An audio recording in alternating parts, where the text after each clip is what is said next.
Another day, another basketball stories na naman ang pagkikwentuhan natin.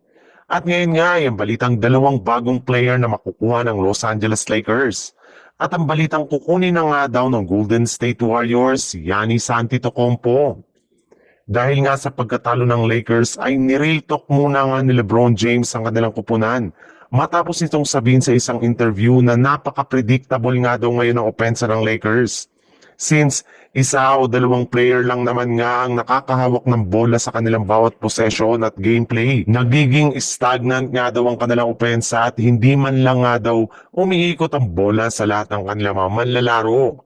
Kaya kung gusto man nga nila na manalo ay kailangan nga nila na ito na ayusin sa kanilang mga susunod na laban.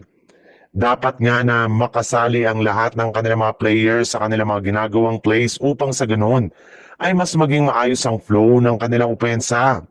Sa ganyang paraan nga, ay mas magiging madali para sa mga players na makuha ang kanilang rhythm at shooting sa kanilang mga susunod na laro. Dahil nga sa sinasabing ito ni LeBron James, ay mukhang kailangan nga daw na talagang gumawa ang Lakers ng mga bagong players sa trade market.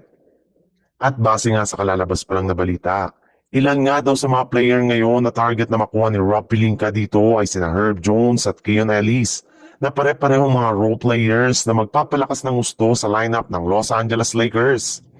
Sa ibang balita naman, kinumpirma na nga ng isang NBA insider na hindi pa rin nga talaga sinasarado ng Golden State Warriors ang posibilidad na ang pagkuha nila sa isang trade kay Giannis Antetokounmpo mula sa Milwaukee Bucks.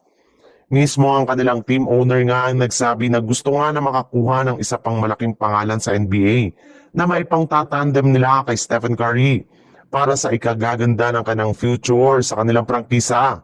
At ang pinaka-target at pinaka-prioridad nilang kunin ay si Giannis Antetokounmpo. Naniniwala nga ang kanilang team na once nga na makuha nila ito ay sigurado nga na magiging unstoppable ang duo ni Giannis at Curry sa kanilang lineup next season. Kahit man nga napaka-risky ang pagkuha nila kay Giannis sa laki ng kontrata nito at sa dami ng mga players na kanilang dapat isakripisyo, ay willing pa rin naman nga sila itong gawin sa kanilang front office. Magiging worth it rin naman nga ang ganyang isasakripisyo ang player kapag nabuo na nila ang tandem nila Giannis at Curry na makakapagbigay sa Warriors ng mas mataas na tsansa na makakuha ng kampyonato.